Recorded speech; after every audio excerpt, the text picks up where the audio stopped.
Kaiju are really cool. I know, burning hot take, but there's a reason why one of the most recognizable Japanese cultural exports is Godzilla, a kaiju who has 5 million movies with 10 billion more to come. Giant monsters with supernatural powers coming out of nowhere to fight other monsters is objectively awesome to watch, but for some reason, there aren't really many kaiju anime. We got SSS Gridman back in 2018, but nothing else major that really made waves during the modern era. One could argue that Attack on Titan is kind of like a kaiju anime, since it features plenty of battles between giant titans with different powers, throwing hands with each other, but anyone who's ever watched Attack on Titan knows that it's so much more than that, and is very different from the path taken by most battle shonen. Even without the incredible writing in Attack on Titan, the fights themselves are still insanely enjoyable because of the spectacle of watching titans clash, and this spectacle between monsters is something that I've been sorely looking for in anime. What if there was a show that had somewhat of a similar setting to Attack on Titan, taking place in a world where one moment you'd be sipping coffee in a cafe, and the next moment running for your life because an eldritch horror rose from the ground and decided to go buck wild on 8 shots of espresso? What if this world had infrastructure in place to deal with such kaiju attacks and features a main character who, like Eren, can transform into a kaiju at will? However, unlike Attack on Titan, this anime takes a more battle shonen route, perfectly encapsulating that good old shonen feel and focusing on a man who wants to chase his kaiju slaying dreams to stand next to the one he made a vow to so long ago. Unlike many modern battle shonen that often focus on darker topics and are littered with deaths and depression, this show would turn back the clock a bit and take notes from its predecessors. Luckily, there's a show that started airing called Kaiju No. 8, and it manages to take advantage of the spectacle of kaiju fights and combines them with the themes we've grown to adore in battle shonen to create the ultimate story to the top that'll surely tug at your heartstrings. Kaiju No. 8 takes place in modern Japan, where kaiju attacks are extremely common, to the point where shelters and alarms are in place for whenever kaiju attacks occur so that citizens can seek shelter. Though this kind of situation is inconvenient at best, people living in this world have rallied behind an organization of soldiers who are tasked with disposing of kaiju whenever they appear and begin their public destruction. Not much is known about why the kaiju appear in the first place, just that they do, and sometimes that brand new Lexus you spend your entire life saving towards will go up in smoke on a whim, and you just gotta accept it. The organization who defeats these giant, destructive monsters is called the Defense Force, a government-run operation that's split into multiple divisions, each with a captain who has exceptional combat power, and are basically celebrities in the eye of the public since they're always taking down kaiju in signature ways. Kaiju are ranked on a magnitude scale like earthquakes are, and they're divided into general classes like Yoju and Honju to represent their strength levels. Most kaiju aren't that big of a deal to take down, especially for a captain. However, the big boy kaiju are called Dai Kaiju, which there are very few of, and they're all assigned numbers going up to 15. The Defense Force is constantly working with other companies to increase its combat capabilities, from modifying weapons to have bullets that use a specific kaiju attribute to increase firepower, to using combat suits that dramatically increase the wielder's combat potential based on how much they're able to draw from the suit. It's a pretty well-run organization given how sporadic kaiju attacks are, and they've managed to keep casualties pretty low in general, at least for now. Though taking down kaiju might seem like an epic job, there's still many other parties at play when it comes to disposing of these kaiju, such as the kaiju cleanup crew, who have to deal with dissecting the remains of kaiju to clean up the city and get people back into their homes. It's here where we're introduced to our main character, Kafka Hibino. This man is ancient. At least, that's what the internet would have you think, but he's just 32, which is a pretty high age for the main character of a battle shonen. He works in a kaiju cleanup crew, but this wasn't exactly the reality he envisioned growing up. When he was younger, he made a vow with one Mina Ashiro to join the Defense Force after their hometown was destroyed by kaiju. A pretty standard promise between seemingly rivals in battle shonen, but the cards didn't end up being in Kafka's favor, and now he's stuck digging through monster shit while Mina's blossomed into a stud of a Defense Force captain and is making waves across Japan as a rising hero. Safe to say, Kafka's a little sick to his stomach when he thinks about how his future played out and how he completely failed to stand next to Mina to fight kaiju like he had promised. He's forced to face this sad reality immediately when a young Reno Ichikawa joins the cleanup crew and probes him about why he gave up on joining the Defense Force. It's tough seeing Kafka recollecting trying to join the Defense Force over and over again just to get rejected every time, and I'm sure this kind of frustrating experience is very relatable to a lot of viewers, especially older ones who had to give up on their dreams because of the harshness of reality. However, Kafka's given one more chance in the ultimate form after he almost sacrificed his life to save Reno from a kaiju, and this chance comes in the form of a throwing contest. What did he say?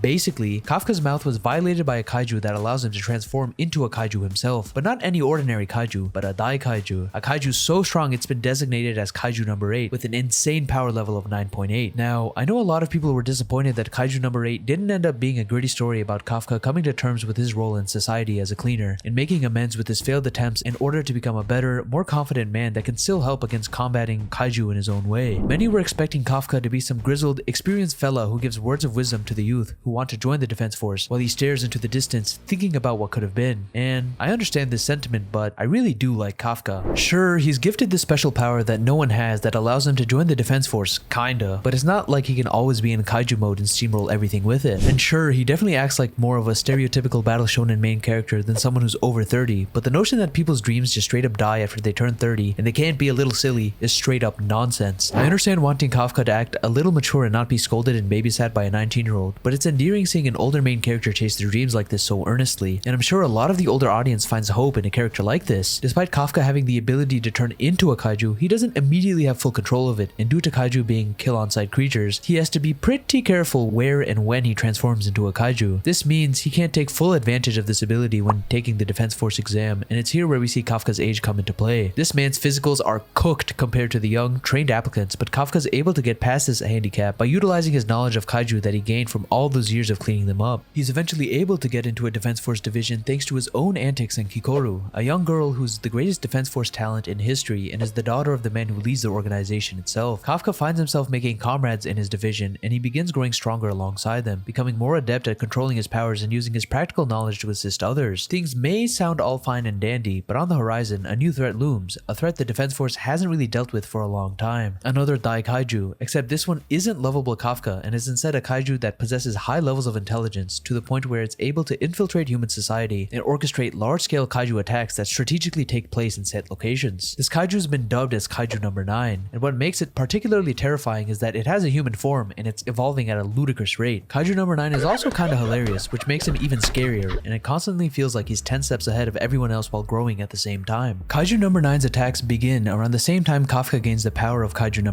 8, and due to basically no one knowing about Kafka's true power and the reports of a humanoid kaiju wreaking havoc while another kaiju keeps on appearing the same time Kafka's vitals go missing, well, it's clear to see how much of a pickle Kafka is in. It's neat seeing him trying to maximize his usage of Kaiju No. 8 while also acting like a regular soldier in the defense force who's on the weak side. He may have gotten the power he needs to stand beside Mina one day, but that power itself is something Mina would get rid of the moment she lays eyes on it. What I love most about Kaiju No. 8 is that shonen feeling it has. There's a strong sense of camaraderie between characters, and each person has their exaggerated quirks that come together for some genuinely funny moments. I know seeing Kafka knock on his head or make funny faces may sound cringe, but the anime does a really good job at translating those moments, and it honestly makes the character dynamics better too. There are multiple characters within Kafka's division I genuinely care about, from the badass vice captain Hoshina to young Kikoru, who lived a difficult childhood, and I'm glad Kaiju No. 8 quickly delved into some parts of her backstory so that it's easier for viewers to understand why she acts the way she does. She's one of the shining stars in Kaiju No. 8, and her dynamic with Kafka is more on the sibling side since he's much older than her and gives her the praise she never got. It didn't take long for characters to start feeling like family, and seeing them prop up each other and surpass their limits on the battlefield is so hype. Characters aren't killed on a whim and have actual interactions with each other that makes me attached to them. I'll never get tired of seeing Kafka get to the brink of giving up and remembering his promise with Mina before locking in. It's pure shonen goodness, and with it comes endless amounts of excitement. The emotional beats are definitely there, and the fights are extremely dynamic, flexing some impressive CGI integration and great animation during each episode. Character designs are a little whack though. Nishio's a legend, but these are not it. At least the kaiju designs and body morphing are done really well and don't look super wonky. If you love shonen like Naruto, Black Clover, and My Hero Academia, you'll surely love Kaiju No. 8. Though the main character may not be who you expect him to be, I promise you'll get attached to him in no time and will be eagerly loading up the next episode to see the cool ass monster Kafka and co are going to be facing next.